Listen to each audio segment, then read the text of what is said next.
The first step in understanding how someone can be injured during a crash is to see what happens during a rear-end collision.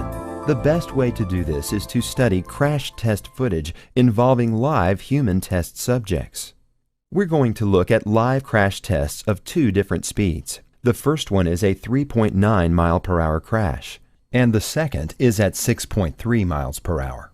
These are considered very low speed collisions, and many collisions in the real world are at much higher speeds. Live occupant tests are not done at higher speeds simply because they are not safe for volunteers. First, we'll watch the cars from the outside as they collide. As you can see, the occupant motion takes place very quickly, in about 1/10 of a second. Let's change our view slightly and see the effects on the occupant during the crash. First, we'll watch the impact at its actual speed. As we can see, the occupant is exposed to very rapid accelerations. In fact, in this collision of just 4 miles per hour, the occupant's head experienced 5 Gs of force, comparable to what a fighter pilot might experience, but without any protective equipment, and this is from a collision of about walking speed. Now, let's slow this crash down so that we can see the details of the occupant motion. As we can see in this video, the car is accelerated forward, pushing the pelvis and torso forward with the car seat. Since the occupant's head is not in contact with the car, it lags behind the body until it hits the head restraint. Finally, the head rebounds forward in the direction of the car's motion. Remember, this is a collision that took place at less than 4 miles per hour.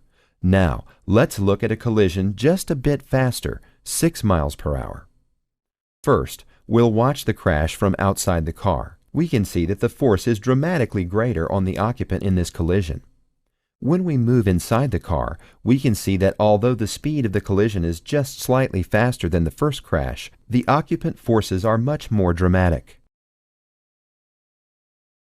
When we slow down the crash test, we can see the same body motion as before, but the accelerations that the occupant experiences are much higher.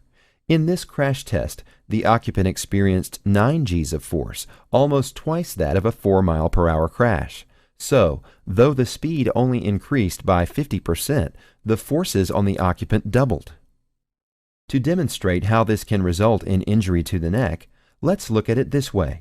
The human head weighs about 10 pounds on average. When accelerated to 9 Gs, the human head effectively weighs 9 times its normal weight, or 90 pounds. And all of this occurs in just a fraction of a second. As we'll see in the other videos, it is the rapid acceleration of the head in relation to the torso that results in whiplash injuries.